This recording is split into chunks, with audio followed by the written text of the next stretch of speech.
Good evening, everybody, and welcome to this PhysiQuip Academy webinar on shockwave therapy for erectile dysfunction with special guest Michael Strom and myself, Dominic Smith, Head of Business Development and Clinical App Specialist at PhysiQuip.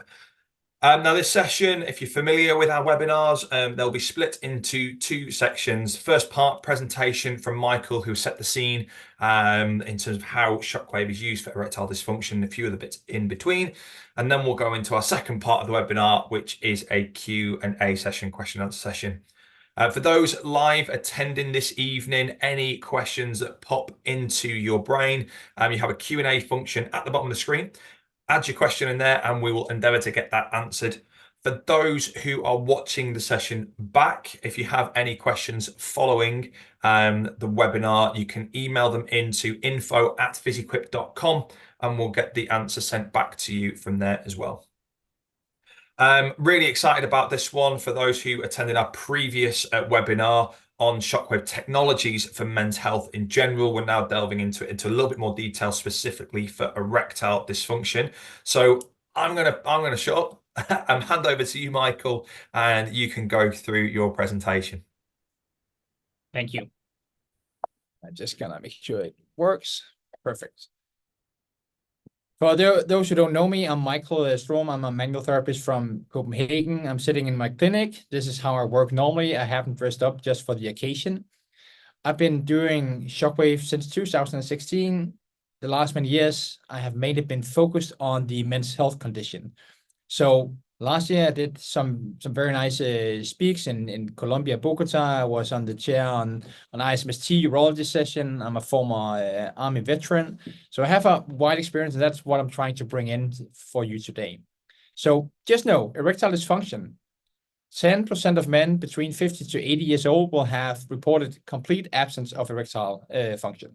That is quite bad. We can work with that. But in general, when we reach about 50 years of age, then more than 50% of men will have some kind of erectile dysfunction. It's not just either it works or then it doesn't. There can be a lot of variations. We're going to cover that today.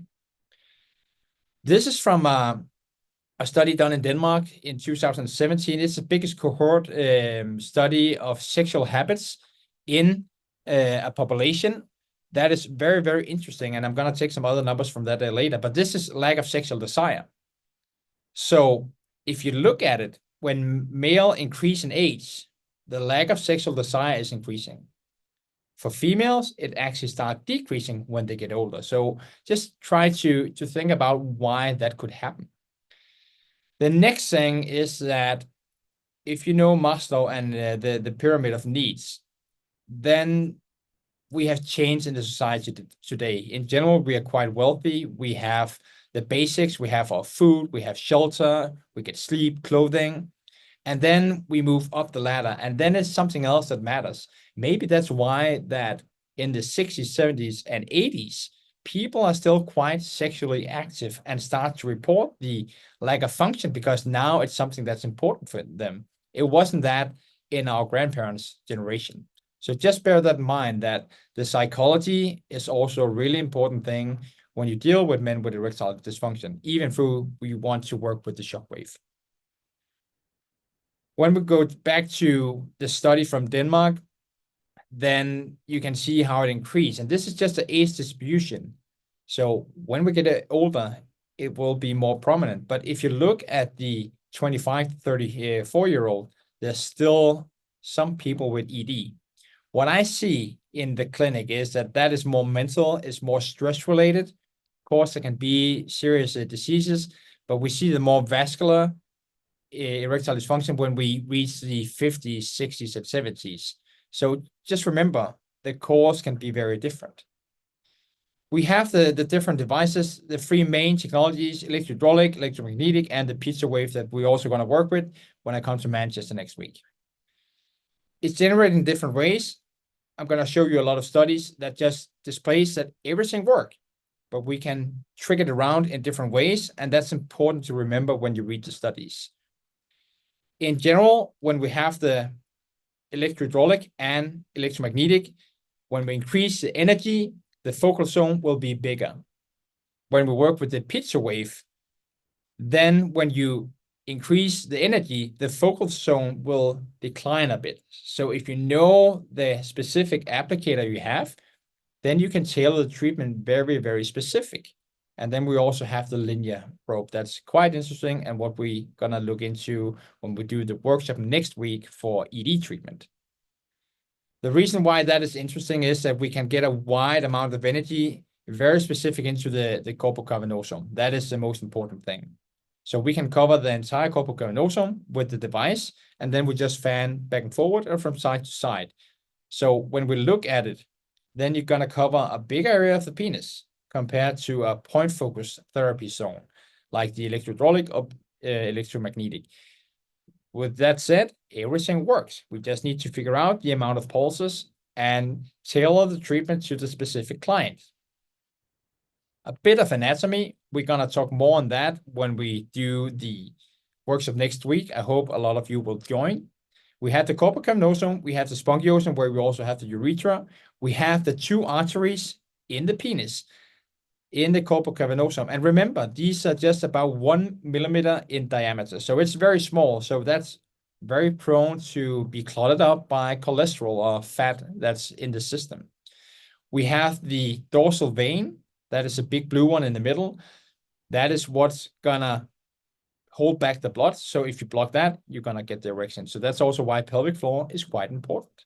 Then we have some nerves and we have the arteries going to the glands of the penis.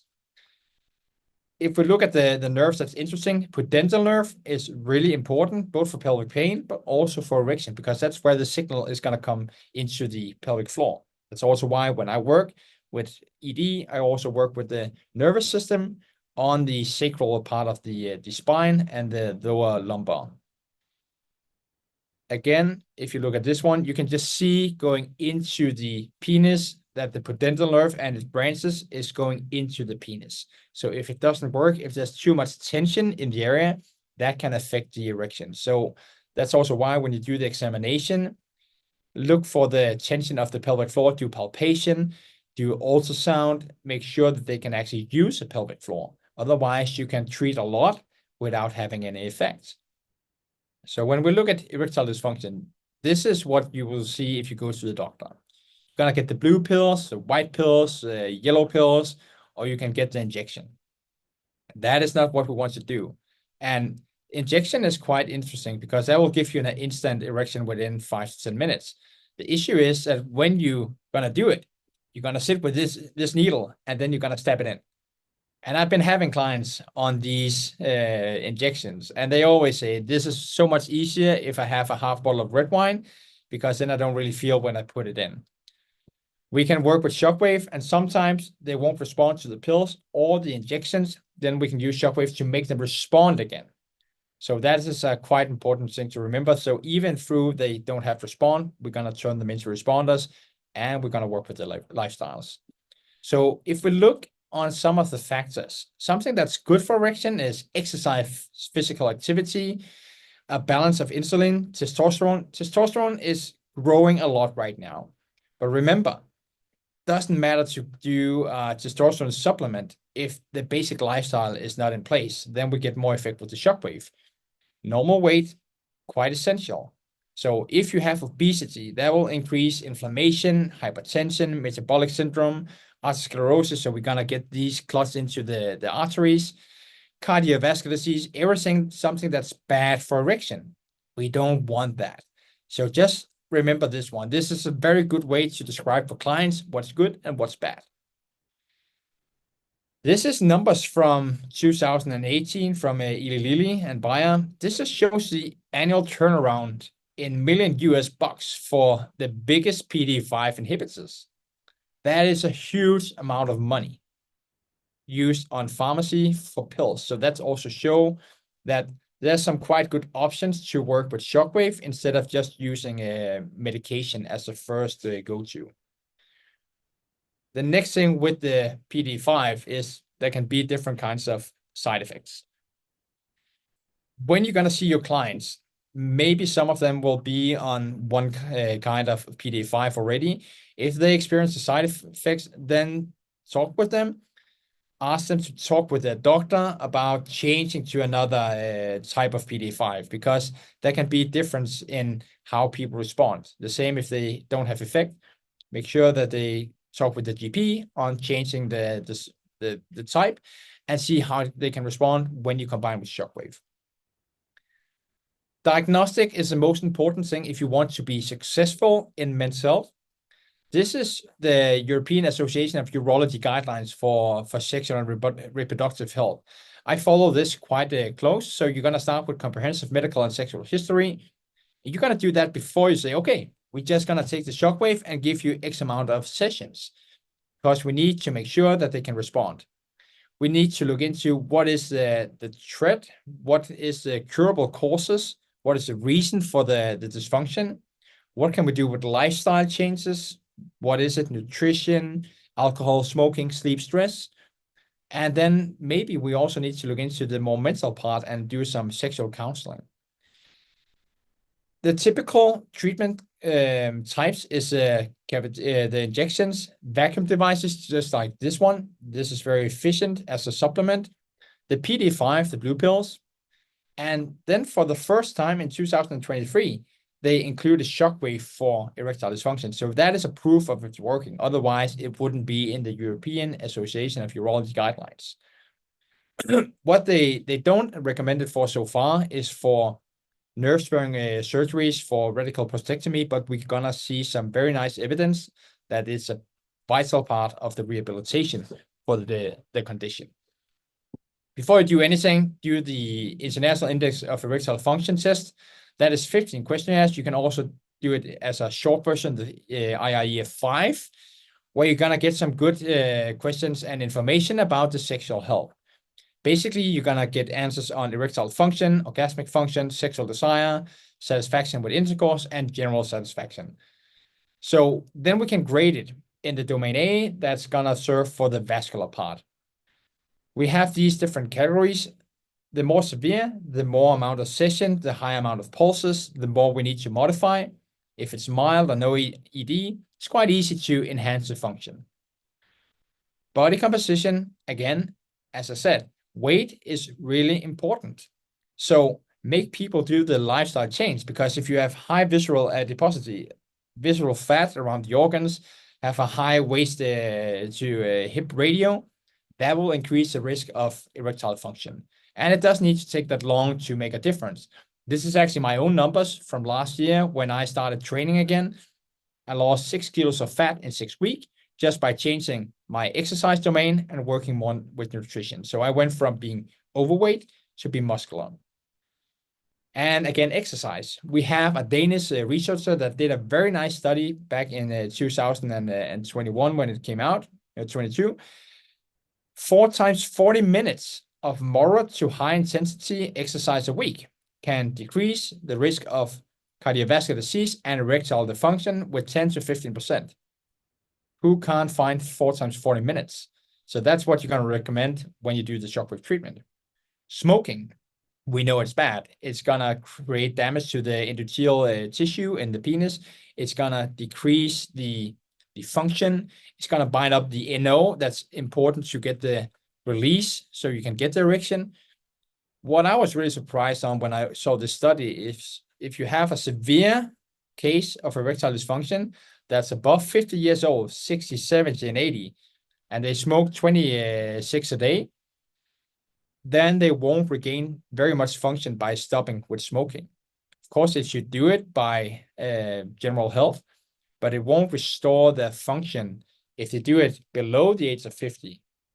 Then you can get a good return in the function of the erectile tissue. So just bear in mind, there's a lot of sides you need to consider. I really enjoy working with ultrasound because it gives some quite good measurement on what the degree of the function is. So this is an Asian study showing that you can correlate ultrasound scanning where you measure the blood vessel in the penis, and that can correlate to the IIEF5 test. We're going to work with that next week in the workshop live. This is just one of my clients. I always do it in flaccid state. You can see that the blood vessel is, the blood pressure is really good. This is a guy with Peyronie's. I just did it when I started scanning, so I got everything on the record. This is also really important that you assess the penis, because this guy had a penile implant. He couldn't get an erection.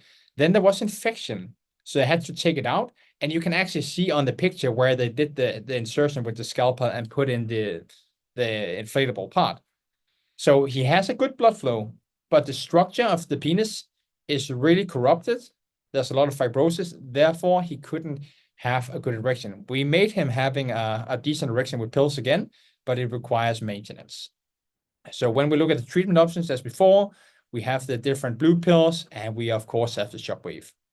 When we look into shockwave, you've been seeing this before if you saw the last webinar. This is from the Greek group of urologists. I met the guys. They are really, really skilled. They did this figure in their study that was just looking into the basic functions and what's happening when we're applying shockwave to the penile tissue. So we're going to dive deep at a later point, but it creates new blood vessel. It remodels the tissue. It reintervenes the nerves. So that's why we can use it after radical prostatectomy as well.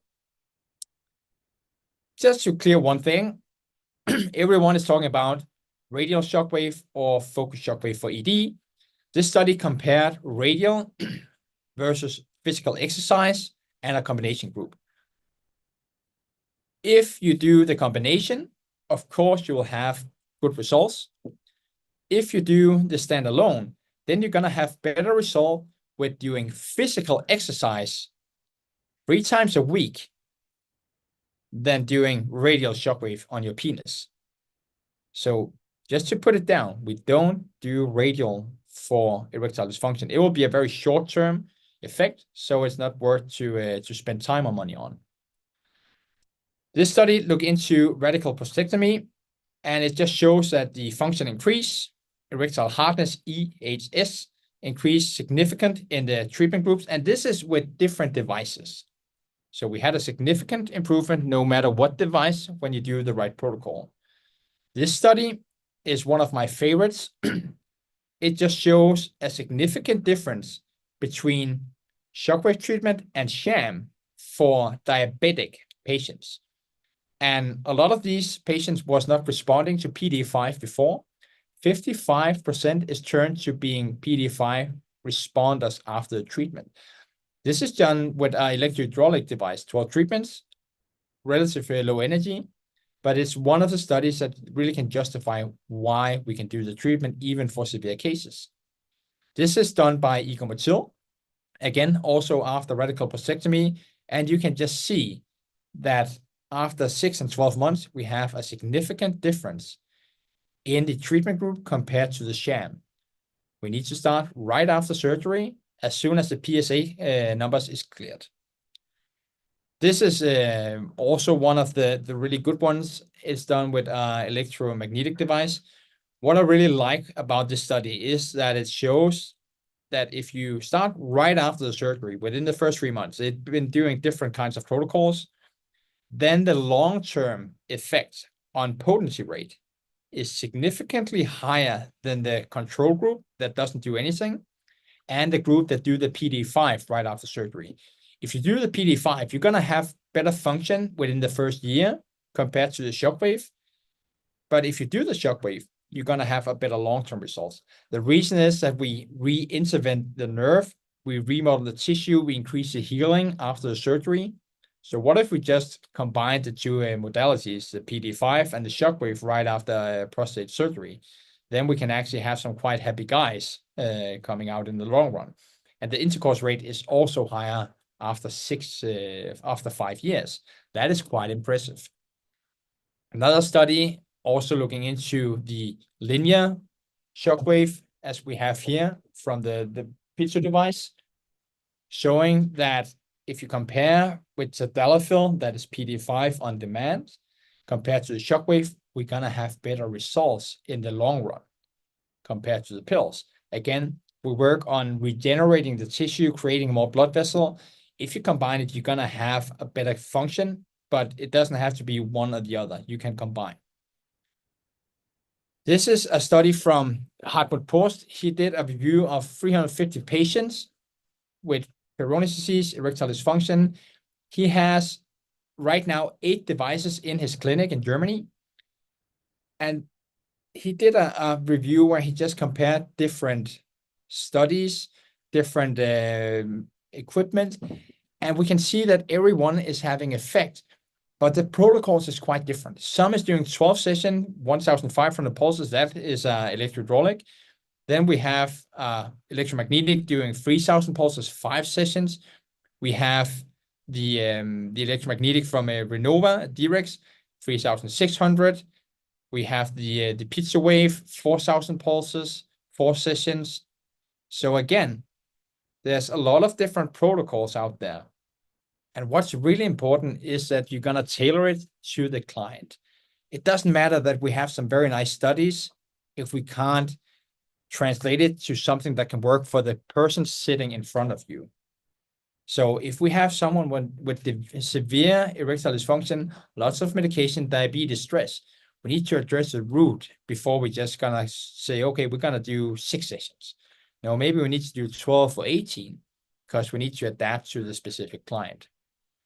This is a study that came out last week, and it's really interesting. I love ultrasound, and this is done by the Goldstein group in California. I saw the initial presentation for this study back in 2021. I heard Irvin and Sue talking about it in February this year when I had a dinner with them and some other people. And they've been looking into the effects with shockwave where they do pre and post ultrasound diagnostic. Irvin always treat in an erected state. So this is the penis in erected state. And you can see on the before picture that there's a lot of small black areas. It should be very harmonic, like on the right one, the post-treatment. So we can actually see the difference in the tissue quality when we do the ultrasound. That is impressive. If you read the full study, there's a lot of good pictures. And it just shows that this prospective trial with shockwave is safe and efficient for erectile symptoms using ultrasound as a combination. I always do ultrasound, especially also when I work with Peyronie's. And then sometimes it will take a long time to see the changes. Other times you can see it week from week. So do the ultrasound scanning. It will give you a lot of good information. So looking into all of these things, what should you consider when you do the protocol? This is something I'm going to use a lot of time on next week in Manchester. So if you haven't signed up, now's the time to do it. This is basically a SWOT analysis. That's used in business, but we can use it in shockwave as well. So the strengths is motivation for change, partner support, lifestyle. What should they keep doing? Being process-oriented, being patient. What can be a weakness is how long they've been having it, impact from medication, comorbidity, what they need to change with lifestyle. That could be alcohol, smoking, stress, sleep, medication. The opportunities is if they do the lifestyle change, that will enhance the function we can get from the shockwave. We can maybe reduce the PD5 or make them respond again. We can make it more spontaneous. It will give you a higher quality of life. The threats, and that's where you really need to look out. And I sort 95% of the threats away today compared to before. Age, lack of motivation, need for a quick fix, and external factors beyond control. The older a client gets, the more difficult it will be to make the change because the tissue won't respond in the same way as if we're treating Dom right now. He's a young, fit athlete type, so he will respond better than someone that's severely obese and on lots of medication. If they don't see the process in it, if they don't see that this takes time, then you should consider not offering the treatment. It will take, in general, 3 months. The blood vessel from the shockwave will formate within 8 to 12 weeks. So I always say, give me 3 months. You're going to work with the lifestyle. We're going to change X, Y, Z right away. You're going to do the treatment, and you're going to feel the difference. If they just come in and say, yeah, I have all these problems, now it's your problem. Then I refuse to treat. And it happens a few times a month now, where I tell people we've been doing the exam based on the findings, the time you have, it's not the right time to do the treatment.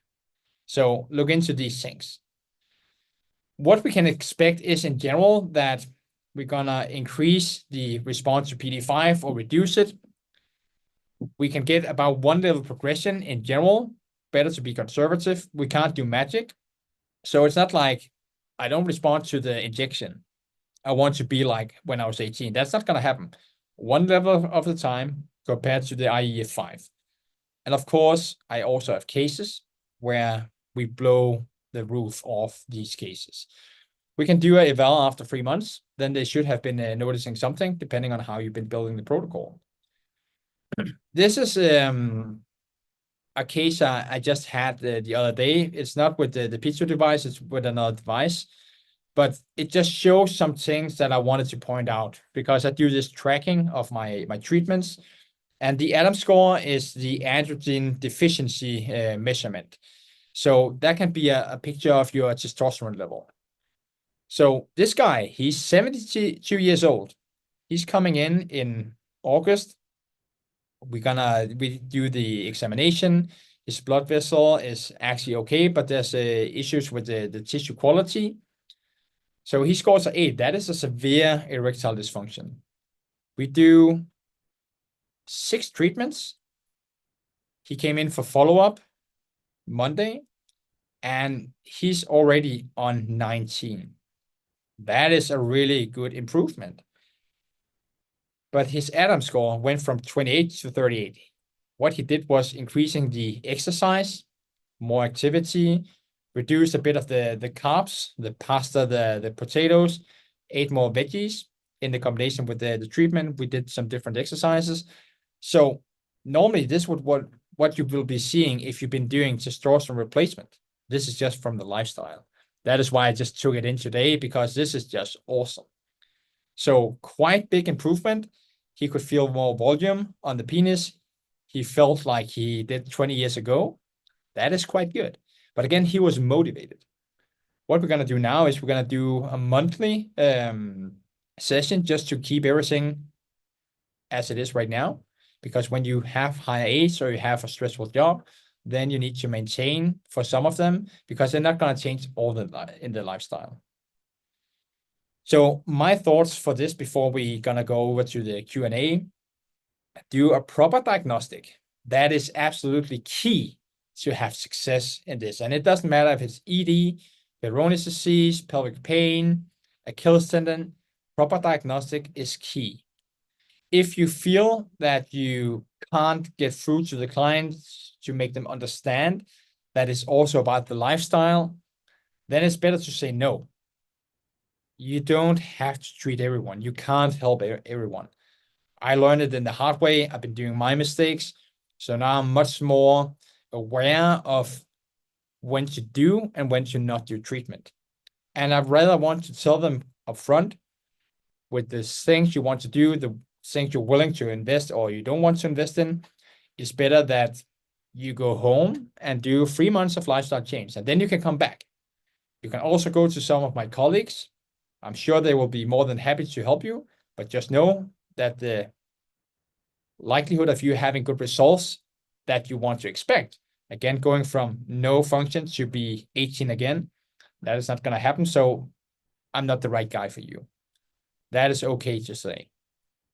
So it's all about diagnostic, all about the knowledge. Read a lot of studies so you can see the difference in the different protocols. And no matter what kind of device you use, if it's very severe, you're going to use more pulses, maybe higher intensity, maybe require more session. If they're sensitive and you can't do the high intensity as you want, then you're going to do more sessions, more pulses. So everything is dynamic. You need to tailor it for the specific client. If you want to reach out to me, you can scan the screen, then you have my WhatsApp. I normally respond quite fast. And then I think it's time for the questions. You are correct. It's time for questions. Michael, thank you very much. Still showing your screen, by the way. Oh, no, perfect. So yeah, thank you. Firstly, can I just say a thank you for calling me athletic? I do appreciate that. You need to have a win once in a while. Oh, I know, I know. Athletics, they come in many shapes and sizes. So I wouldn't have categorized it, but I'm going to take it. So that's that's great. Michael, I know there's quite a lot of information there, and we've just touched the tip of the iceberg with all of that information. And I suppose it's similar to your musculoskeletal side of things, is that there's a lot of information in terms of the application of the treatment. It's very much, dare I say, overgeneralize it by saying it's point and shoot. It's just knowing what you're pointing and shooting at, and so where and why you're doing that. In terms of how you're deciding those treatment protocols, you touched on it there about personalize it between people, which sure comes with experience for sure. For those people who are pretty much starting out with this, like where's a good place for them to start for vascular ED in terms of what's a relatively safe bet on a standardized protocol guideline? I had a call with a German urologist the other day. He reached out. He wanted to have some insights on my use of EMCT, but he also had the piezo device. So we discussed the protocol, and he described his protocol. And I said, yeah, that is good, but I actually doubled the amount of pulses. So if I work with someone with severe erectile dysfunction with the linear, I tend to do maybe 8 to 10,000 pulses, even through protocols is saying 4 to 5 Right. or 6. And the reason why I do it is because that when you look here, then you can't really see, I have some different devices. Yeah. I have a lot of experience from that. So I have an understanding about how the different energy levels will affect the tissue. So if you do the linear, even though it's a double layer, we have high intensity, you can really feel it. Sometimes you need to do more pulses so you get the same effect as if I was using the double intensity. Yeah. So for light ED, 8 treatments in general. Mm-hmm. With the linear, I would do around 6,000 pulses. I would just go as high in energy as possible because it's quite safe, or it's really safe with shockwave in that energy level. So it's really about what you have in your hand, and you can do the ED treatment with the focal point as well. I know a lot of clients or a lot of people have the linear and one other probe. If you want to have a bigger stimulate to the pudendal nerve, if you see that there's more tension in the pelvic floor, instead of using the linear, you're going to take one of the other probes and then work in the pelvic floor with that and work with the linear for the penis. So you can really twist it up. And I can see there's a question about the linear probe with 6 to 8,000 pulses. It always depends on the client. And the next one is, we've been discussing that a lot in the Electromagnetic Society. How do you rate the penis size? Because 1,500 pulses, 3,000 pulses, 8,000 pulses, are you going to do the same amount of pulses on a very big penis compared to a small penis? So you also need to consider penis size. You need to consider the integrity of the tissue. So it is complex, but if you just want to start out, you're going to take the general studies provided by the manufacturer and use that as a guideline. I did that as well many years ago when I started, and then you start building experience, but everything is safe. So it's really about looking into what do the client need, and some need more than others. If they don't respond to anything, okay, increase the amount of pulses, increase the frequency. Sure. We do 1 to 2 a week in general. Right now, I have a guy traveling in from Norway for Peyronie's disease, and we're doing treatments every day with the piezo device. Wow. Okay. And we do 10,000 pulses with the FD6, hammering all the penis. We combine with EMCT. He's doing his exercise at home. So you can build this in many ways, but just start easy with the studies. And for all the diagnostic, that's what we're going to run through next week for those coming in Manchester. Where we're going to do the palpation of the pelvic floor. We're going to do the ultrasound of the pelvic floor. So it's really about just getting started. But if you are afraid of getting down there, grabbing the penis, then you shouldn't do it. Because it's complex, and there's also the mental part. Mhm. So it's really about just getting started. You can't do any harm with the shockwave with the intensity in this device. Yeah. To be fair, when I work very high intensity for Peyronie's, there will be some bleeding from the skin because we're having a lot of energy, especially because most of it is within 5 to 10 millimeters from the tissue or from the skin. So that can do a bit of a performing of the skin, but it's not dangerous. And you can also supplement with L-arginine. You can use vitamin D. In general, a good, healthy body will respond better to the treatment compared to someone that's not doing the right things. If we look at Peyronie's, because people can come in with ED and it's caused by Peyronie's. Peyronie's, we can do the ultrasound. Mhm. Sometimes we see changes from week to week. I have a very good case right now where we see it every week that something changing. In the first session, the plaque was basically like this. Now it's just completely horizontal in the penis. We can see it's getting smaller from time to time, and that is just by really being direct and precise with the delivery of the energy. For ED, it doesn't really matter to be exact. You're gonna work the entire penis, the shaft, and the crura. If you do that, you're gonna have an effect. That is quite simple. But you don't start with Peyronie's. That is where you're gonna go after some years where you have a big experience with the tissue in the penis, knowing how to view the ultrasound, how to feel, and what you feel is not necessarily what you're gonna see. So I can always recommend ultrasound in general. Right. I say I forgot to actually mention earlier, for anybody who's got questions, then Q&A down at the bottom. I know there's a couple of questions coming in as well. I mean, it's quite an interesting answer because we have very much the same with musculoskeletal. It's a little bit less in depth, I'd say, as that, tendinopathies. There's quite a lot. Generally stick around 2.5 to 3,000, depending on a few other bits. But there's always that it depends. Yeah. There's a lot of it depends, and it is such a as teachers of Shockwave for both of us, it's probably one of those questions that you get and you go, it's a really crappy answer because I want to give you a defined answer, but there's so many variables, and I think, like you say, it's just getting started is probably the hardest part, and the more experience that you get. And I think it's nice that you say as well, is like it's not dangerous. The side effects. I was going to ask actually about any potential side effects. I know from MSK, there's not very much you can do wrong unless you're being stupid Yeah. with it. Is That, it the that can be same a bit same thing mental health? soreness or reddening of the penis. But that's mostly when you do the very high intensity treatment of Peyronie's. And to be fair, I'm not a newbie in Shockwave. I switched to this device for Peyronie's disease, and I see some tremendous changes in my results right now.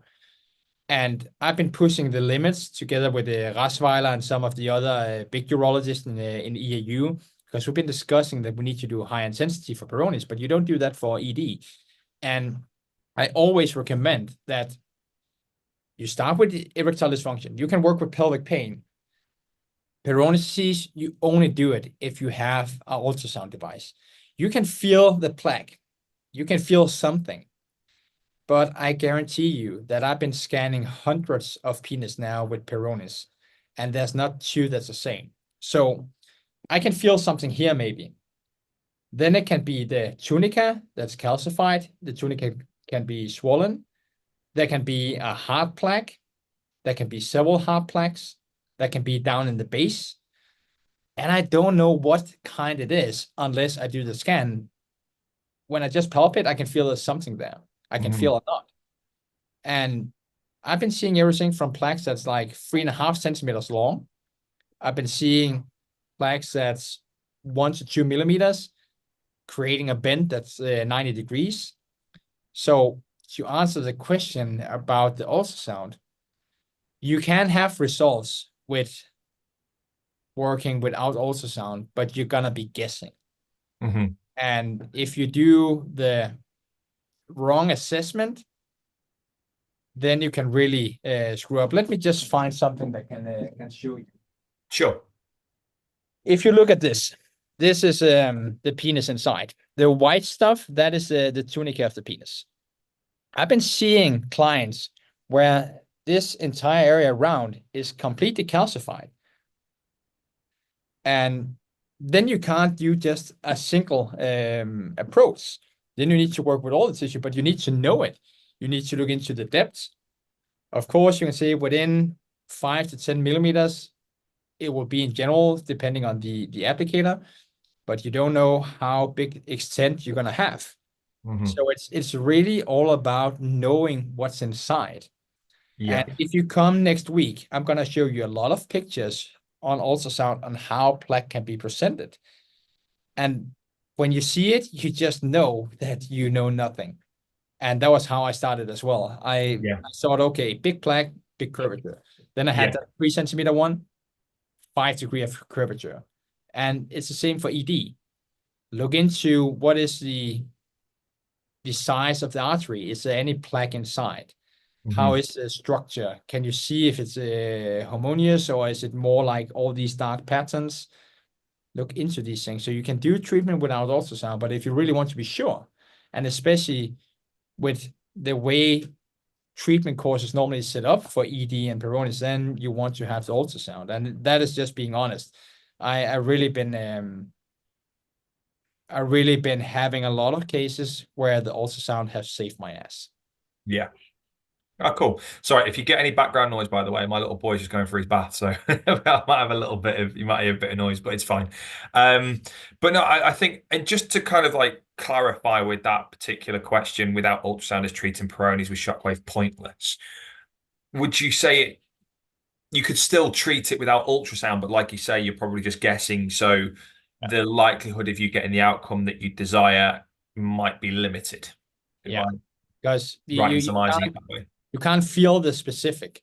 It's Right, just okay. like, I've been discussing this with many physios for years regarding Achilles tendon, that they didn't need the ultrasound to do the diagnostic. And I'm just like, yeah, you can have the bursitis, you can have the insertional tendinopathy, you can have mid portion, there can be small ruptures, can be degenerations, be something else. You want to clarify. Yeah. So you can do it, but I wouldn't recommend it. There's certainly value in it. Obviously, if you can see things in ultrasound, you're using it to rule in, rule out, and look at the extent of something. It gives you a clearer picture, doesn't it? You're still hanging your hat on your subjective and objective assessment and making sure that you're doing a thorough assessment from that side of things as well. I just wanted to circle back actually before we answer these other 2 questions. I'll ask those ones to you in a second, Michael. You're talking about the linear therapy source of doing 8, even 10,000 shots. I just wanted to clarify on that. It's not necessarily how many shots you're doing, it's your total energy dose. Yes.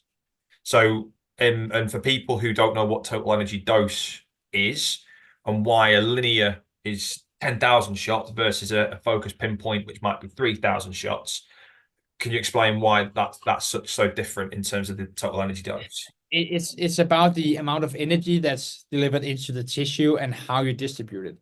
So when we have this, basically you can cut through the penis with the focal zone. Then we want to have a certain amount of energy. We also need to bear in mind that there will be a bit of energy loss, but it's quite consistent. But all shockwave is giving results, but it's not created equally. So that's why we do more pulses in general with a piezo device compared to an electrohydraulic. We're gonna have good effects. And you know me, I'm quite honest. I have 3 different devices. I have all the technologies, and I use them very specific for different conditions. And I can get an 80% results with all of them, but sometimes I want to have the 95 or the 100, and then I choose something specific. So for me, it's more about giving the basics on how you can work with a specific device, and then you're gonna adjust, and you're gonna adjust to the client. So in general, we see more pulses, and the Motil algorithm is a really good place to start, because that will give you numbers as 8 and 10,000.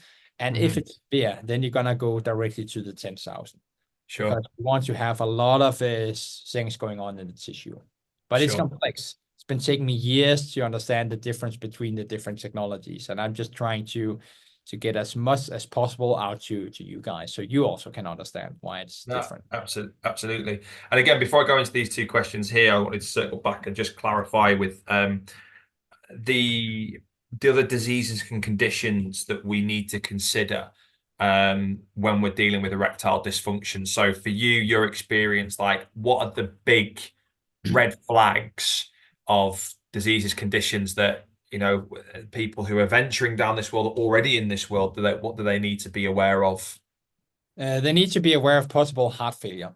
Right. Um, Erectile dysfunction is a predecessor for potential heart failure 5-10 years in the long run. So that's why we need to really be sure. We need to look into the prostate. Is it a potential cancer? So again, get the blood works done, see if there's anything out of the ordinary.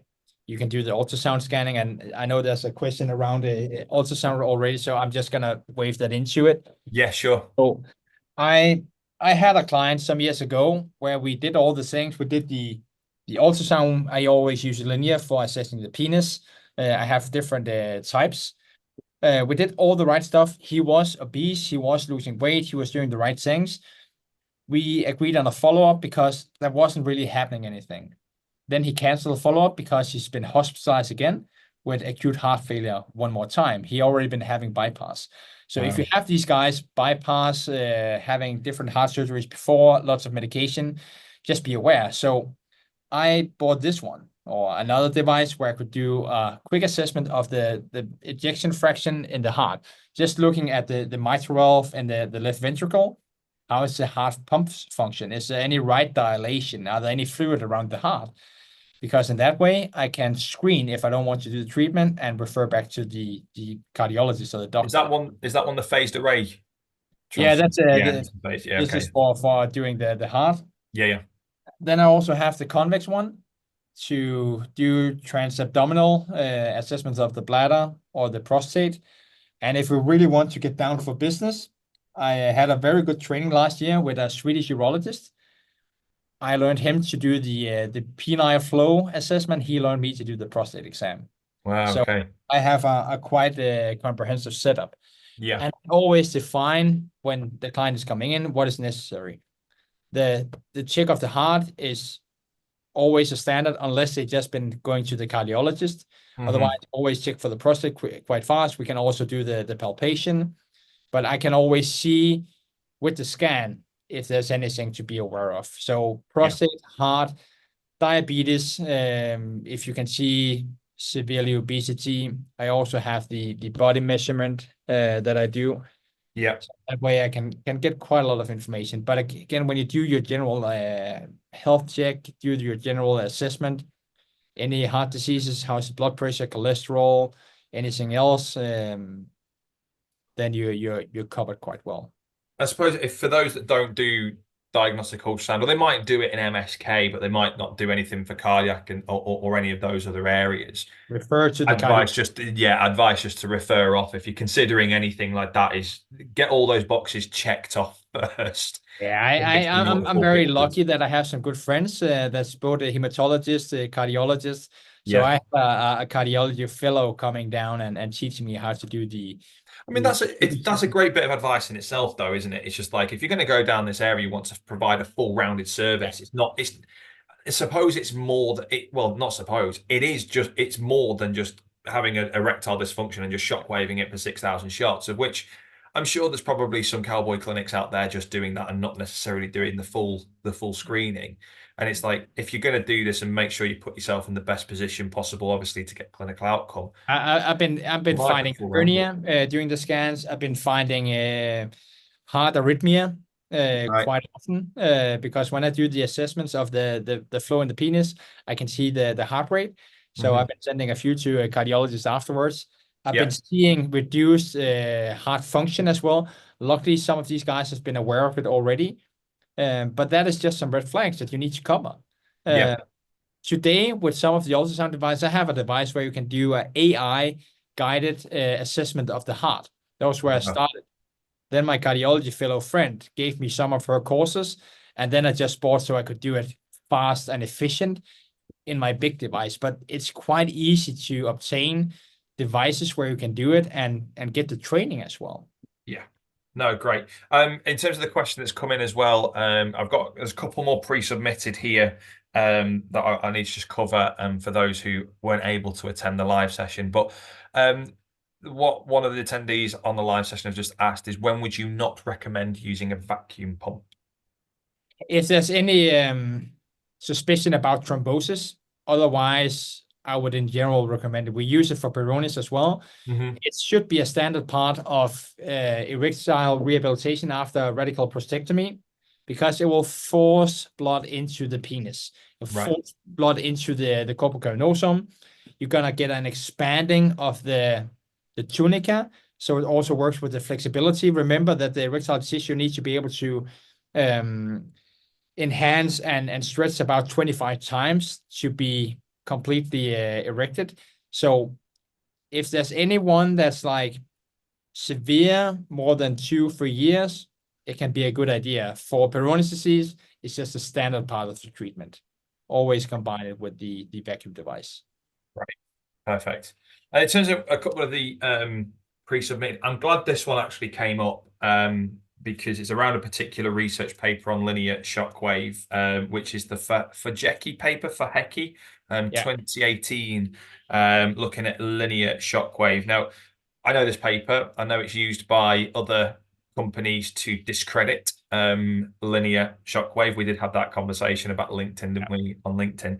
Now, I've pulled out the methodology of it for you already, so you can comment on this. So this paper looked at linear shockwave therapy and vascular erectile dysfunction. The methodology was with linear shockwave therapy, 600 pulses for one treatment at 0.09 millijoules per millimeter square, 5 hertz, 5 weekly treatments.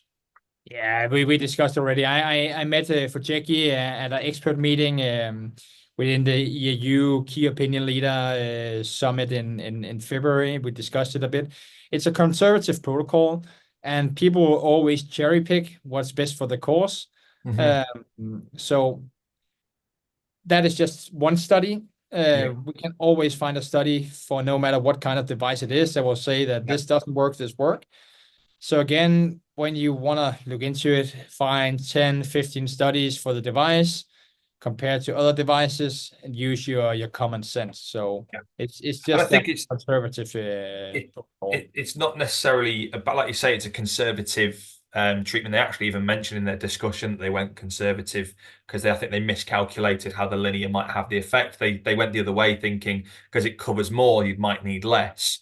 But then the total energy dose is a lot lower. So it's not necessarily saying that linear doesn't work. It's saying that protocol didn't work. And I take this into the MSK world as well. It's like, just because the paper said that particular technology or whatever didn't work, but it's radial ortho, because it's like, well, actually, no, what was the methodology there?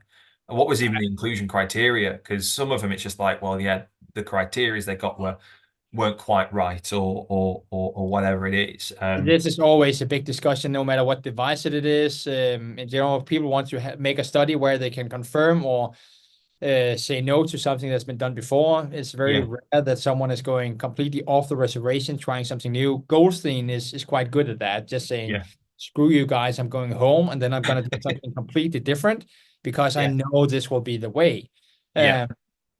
So it's always about being objective, and I'm because I have all the devices, been working with different companies, then I'm aware of all these things going around that you always cherry pick. I saw a company last week saying because ours is engineered later than the other devices, then ours is better because it's new. And even that all of the devices I have standing in the clinic, they will renew the technology within a 3 to 5 year time span. So it's leave out the marketing and then just look at the studies, talk with some people using different equipments, and then figure it out. And it's really, I mean, it's like we've all clinicians, brought up with this mindset of critically analyze. I mean, it's something that we want to try and healthily challenge people, is that when you read that paper or you see something that's been sent by a shockwave specialist or whichever, is do you fully critically analyze that research paper, or do you just take it at face value? That's a question to ask, like yourselves, if because I know I've been culprit, I'm sure you have, is when you've seen a paper, you've gone, oh, right, okay, that's interesting, and not actually looked into the methodology and really say picked it apart in the nicest possible way, but really I will understood what the say bits that are. the more I spend time in the shockwave world, the more I look into everything in the study. Of course, I do Yeah, a quick read, but the first thing I look for after the abstract is what was the protocol, how did they do it? And then exactly that. all these statistical analysis and stuff like that, that is secondary. I want to see what was the protocol, Yeah. what was the device, what was the group of patients. Yeah, no, absolutely. I'm in agreement with that. First thing is methodology. What was your methods? What Yeah. was the amount of shots? Everything else, and in between that gives you a pretty good idea. A couple of last questions that have come in, obviously through here. While we've got a few more minutes, so signs and symptoms of thrombosis of the penis. I think it's back up, obviously, when you say about the vacuum. Again, ultrasound, if you can see something that's blocking, this is really rare. So again, do your ultrasound. The other one, traction devices versus pump for Peronis, that is a long discussion. In general, if I should recommend a traction device, I would recommend the American Restorex because they can do a pull and a bend in the same Right. time. You only need to have it on between 30 to 60 minutes. If you want to work with the more traditional, they say 6 to 8 hours a day. That can be quite difficult Yeah. and be quite painful. The the downside with the Restorex is it's quite expensive. But again, if you really want to treat your penis in the best way, you can do it. But normally the pump will give really good results. There's also some nice studies for that, but we're gonna go through that on Friday next week in Manchester. Excellent. No, thank you for that, Michael. We're going to wrap up now. So I know we've covered quite a lot, a few bits and pieces gone backwards and forwards. I'm sure there'll probably be more questions. So for those, if you have got questions, for those watching back, info@physiequip.com. For those watching the live session, if a question springs to mind after the fact, send it in. We can get it across to Michael and get it answered. Of course, he left his details on there as well. So if you're on the recording, you can obviously rewind back and take a picture or scan the QR code and grab his details. Michael, as mentioned, we have got the men's health course next Friday, the 15th, the Manchester Institute of Health and Performance, one-day course. Really excited for it as well. We've already got a really good uptake on the course. There's still a couple of places left that we could squeeze people onto. Pretty much fully booked, to be fair, but we can probably squeeze a couple more people in. So we'll send the information out afterwards in the follow-up emails. For those who are, again, watching back, go to physiequip.com /events. And you will find it in there. You can book on there. You can probably also find it on Eventbrite as well. If you just go into Eventbrite and type in PhysiQuip, it will come up in our events on there as well. Following this webinar, Katie, our head of training academy, will send out a feedback interview. So we'd love your feedback on these webinars as well, and any other further topics that you'd like to hear, whether it's around men's health or other areas. Doesn't necessarily have to be around shockwave. It could be something around diagnostic ultrasound in men's health. Maybe that's might be an interesting follow-up one. But yeah, do let us know. Also, keep an eye out for more articles and blogs on this subject and other subjects on my personal LinkedIn profile, Michael's, the PhysiQuip profiles as well, and other social medias as well. We're always trying to put out as much information as we can so you can make informed, educated decisions on which machines you want to buy or invest in, and even just about analysing some papers that we've talked about as well. For now, Michael, thank you so much again for your time. I'm really looking forward to meeting you in person. I was specking out my suits earlier and I'm not going to wear one because I just can't compete. It's going to be jeans and t-shirt for me. I think, I'll accept defeat before I've even made it. But yeah, again, thank you, mate. I really appreciate your time. I'm sure people echo that on here as well. And for everybody who has attended live, again, really appreciate you joining us live this evening. I'm going to shut up. Everyone can go get their dinner, put their feet up, have that glass of red wine, And just Michael. Or the last thing, sure, if you're coming next week, I'm so lucky I'm staying for Saturday. So of course we're gonna have the course, but I'm gonna go out for some good dinner. And if anyone wants to join and get all the sleazy shockwave details, then the bar would be a good place to find me. yeah, amazing, great. Well, we'll sort that out. We look forward to it next week. I know there's a couple of people are on this session that are going to be there on Friday as well, so I think it's going to be really good. Michael, pleasure as always. Thank you. Have a nice evening. Take care, Angie. Ta-ra.